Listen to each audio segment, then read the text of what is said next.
Assalamualaikum warahmatullahi wabarakatuh. Hai semuanya. Alhamdulillah kita masih dapat bertemu dalam perkuliahan sistem operasi. Masih bersama saya Meriska Devriani yang akan menemani kalian selama pembelajaran sistem operasi ini. Nah, materi kali ini masih berkaitan dengan manajemen proses ya. Jadi pada video kali ini akan ada simulasi dari salah satu algoritma penjadwalan proses. Algoritma yang akan kita bahas pada video ini adalah algoritma FIFO atau first in first out, atau ada juga orang yang menggunakan istilah first come first serve atau FCFS. Algoritma FIFO merupakan algoritma penjadwalan non-preemptif dan tidak berprioritas. Setiap proses diberi jadwal eksekusi berdasarkan urutan waktu kedatangannya. Begitu proses mendapatkan jatah eksekusi, maka proses akan dijalankan sampai waktu eksekusinya selesai. Algoritma ini jarang digunakan secara tersendiri, tetapi dikombinasi dengan algoritma lain karena dapat menyebabkan job yang pendek harus menunggu selesainya job yang panjang, atau job yang penting harus menunggu job yang kurang penting. Jadi FIFO ini cocok untuk sistem batch yang sangat jarang berinteraksi dengan pengguna. Tetapi algoritma ini sangat buruk untuk sistem interaktif dan sistem real time karena cenderung memberikan respon time yang buruk. Selanjutnya kita simak ya bagaimana simulasi penjadwalan proses dengan menggunakan algoritma FIFO atau algoritma FCFS. Di sini ada contoh kasus untuk algoritma penjadwalan FIFO. Di sini ada dua ya. Jadi yang pertama ini adalah contoh kasusnya. Ini P itu adalah prosesnya. Jadi ada proses apa saja sih yang sedang berada di antrian. Kemudian WD itu adalah waktu datangnya dan LE itu adalah lama waktu eksekusinya. Jadi P1 itu datang pada waktu ke-0, kemudian lama waktu eksekusinya 24. P2 datang pada waktu yang kedua dan lama eksekusinya adalah 3. P3 waktu datangnya adalah 4 dan lama eksekusinya adalah 3. Nah, sekarang kita akan mencari penjadwalannya seperti apa kalau kita menggunakan algoritma FIFO. Kemudian nanti kita akan hitung waktu tunggunya dan juga rata-rata waktu penyelesaiannya ya. Nah, karena algoritma FIFO ini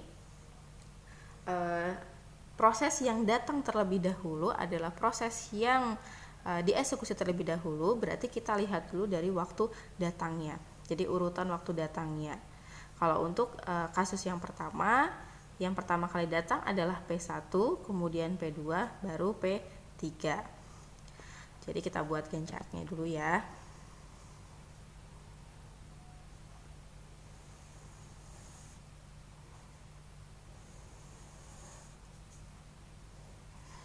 Nah, karena yang datang pertama kali adalah P1, berarti kita akan mengeksekusi P1 terlebih dahulu. P1 memiliki lama waktu eksekusi 24, berarti P1 ini akan dieksekusi mulai dari milidetik yang ke-0 sampai ke 24. Nah, di milidetik yang ke-24 berarti P2 dan P3 sudah ada dalam antrian kan? Berarti setelah P1 kita akan mengeksekusi P2. P2 lama waktu eksekusinya adalah 3. Berarti kalau dieksekusi mulai dari milidetik ke-24 akan berakhir atau selesai pada milidetik ke-27. Jadi 24 ini dijumlahkan dengan lama waktu eksekusi dari P2 yaitu 3. Jadi 27. Dan yang terakhir berarti adalah P3, lama waktu eksekusinya 3 juga. Berarti kalau dimulai dari milidetik ke-27 akan selesai pada milidetik ke-30. Oke. Selesai ya, ini adalah Gantt chart-nya. Nah, sekarang kita cari rata-rata waktu tunggu atau average waiting time-nya dengan rata-rata waktu penyelesaian atau average turnaround time-nya. Nah, untuk mencari rata-rata waktu tunggu atau average waiting time, kita harus hitung dulu waktu tunggu dari masing-masing proses. Jadi, waiting time-nya untuk P1, P2, dan P3.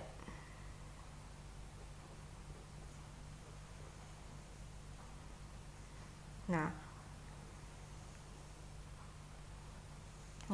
waktu tunggu ini didapat dari waktu selesai eksekusi dikurang waktu datang prosesnya dan dikurang lama atau waktu eksekusinya. P1 selesai eksekusi pada milidetik ke-24. Kemudian waktu datang prosesnya adalah 0.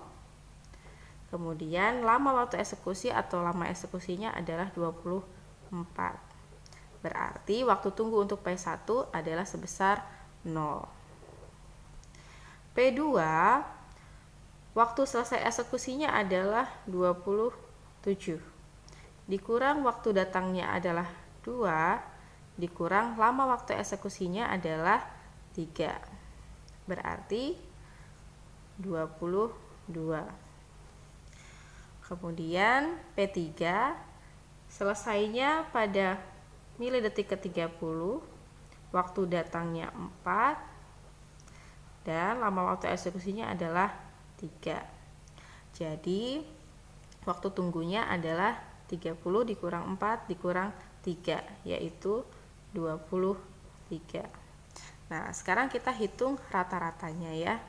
Jadi average waiting time itu didapat dari menjumlahkan waktu tunggu dari P1, P2, P3 dan dibagi jumlah prosesnya.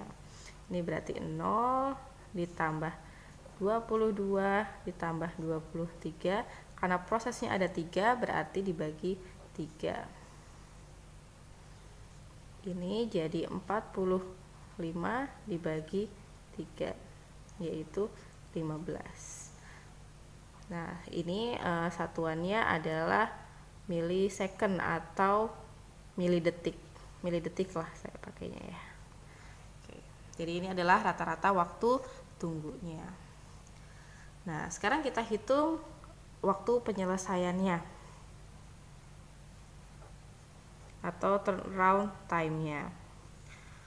Turnaround time ini didapat dari waktu tunggu ditambah waktu eksekusi. Karena waktu tunggunya sudah kita dapat ya di sini, berarti kita bisa tambahkan ini dengan waktu eksekusinya ini. Untuk P1, P2, dan P3. P1 waktu tunggunya adalah 0. Lama waktu eksekusinya adalah 24.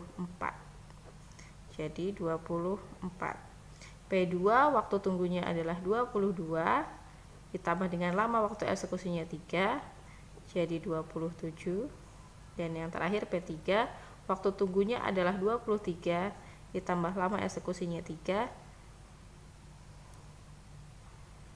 jadi 26. Nah, average turnaround time atau rata-rata waktu penyelesaiannya berarti kita jumlahkan turnaround time dari masing-masing proses, kita bagi dengan jumlah prosesnya yaitu 3. Ini 24 ditambah 27 ditambah 26, kita bagi 3.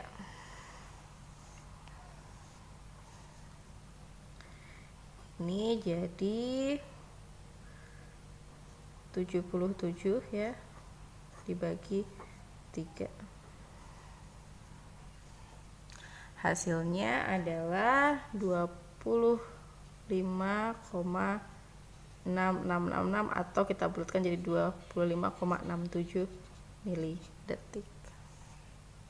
Ya, jadi untuk kasus yang pertama rata-rata waktu tunggunya adalah 15 detik dan rata-rata turnaround time-nya atau average turnaround time-nya adalah 25,67.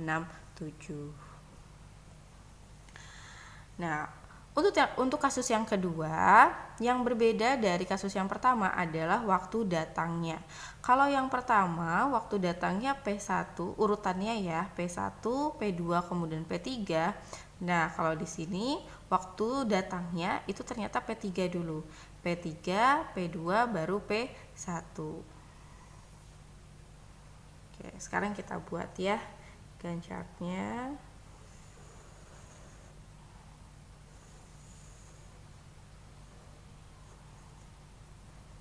Nah, karena yang lebih dulu datang adalah P3, berarti P3 dulu yang akan dieksekusi. P3 dieksekusi mulai dari milidetik yang ke-0. Ini terlalu jauh, kita pindah aja ya. Dari milidetik yang ke-0 sampai milidetik yang ke-3, karena lama waktu eksekusinya adalah 3. Nah, setelah P3 kemudian P2. P2 lama waktu eksekusinya adalah 3. Berarti mulai dari milidetik yang ketiga sampai milidetik yang ke-6. Dan yang terakhir baru P1. Lama waktu eksekusinya adalah 24. Berarti kalau kita mulai dari milidetik yang ke-6 akan selesai pada milidetik yang ke-30. Oke, sekarang kita hitung juga waktu tunggunya dari masing-masing proses. Waktu tunggu didapat dari lama waktu eksekusi dikurang waktu datang dikurang lama waktu eksekusinya. Berarti P1 selesai pada milidetik ke-30, waktu datangnya adalah 4 dan lama eksekusinya adalah 24. Berarti 30 dikurang 4 dikurang 24, yaitu 4 ya.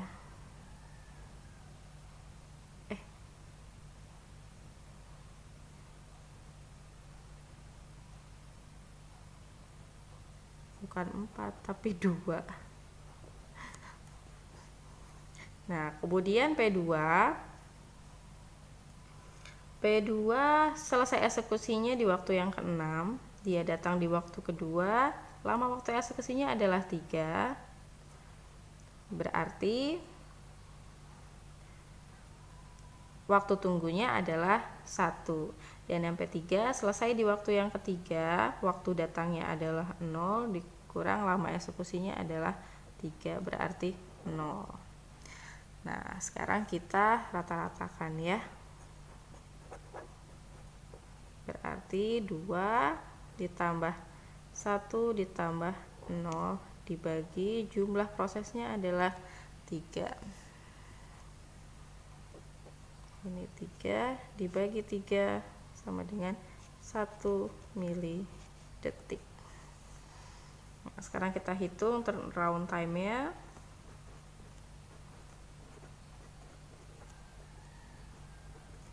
Turnaround time didapat dari waktu tunggu ditambah lama waktu eksekusi. Waktu tunggu P1 adalah 2, ditambah lama waktu eksekusinya adalah 24. Kita jumlahkan jadi 26. P2 waktu tunggunya 1 ditambah lama waktu eksekusinya 3, itu berarti 4. Dan P3 waktu tunggunya 0 tambah lama eksekusinya 3, jadi 3. Nah, sekarang kita rata-ratakan ya. Average turnaround time. Berarti 26 ditambah 4 ditambah 3 dibagi jumlah prosesnya 3. Ini jadi 33 dibagi 3. Jadi 11 milidetik. Nah, kalau kita bandingkan kasus yang pertama dengan yang kedua, menurut kalian lebih bagus yang mana? Lebih bagus untuk kasus yang kedua kan? Karena rata-rata waktu tunggu dan rata-rata turnaround time-nya itu lebih singkat. Nah, jadi kalau algoritma FIFO ini memang tergantung pada waktu datang prosesnya. Jadi kalau proses yang memiliki lama waktu eksekusi datang terlebih dahulu, mau tidak mau proses yang lain, apakah lama eksekusinya sebentar atau lama, maka akan menunggu. Seperti ini ya. Nah, kalau misalkan urutannya diubah jadi seperti ini, jadi yang memiliki lama waktu eksekusi lebih lama itu terletak di bagian akhir, maka akan memiliki rata-rata waktu tunggu dan rata-rata waktu penyelesaian yang lebih baik.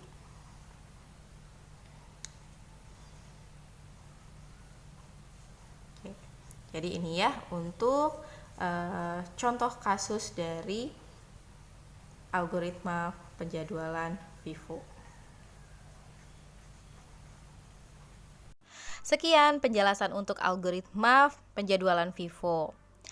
Terima kasih untuk semangat dan perhatiannya. Kalau ada yang ingin kalian tanyakan, kalian bisa tanyakan langsung melalui WhatsApp grup atau juga WhatsApp pribadi ya. Jangan lupa untuk simak video-video tentang algoritma penjadwalan proses yang lainnya. Wassalamualaikum warahmatullahi wabarakatuh. Sampai bertemu di video yang selanjutnya. Dah.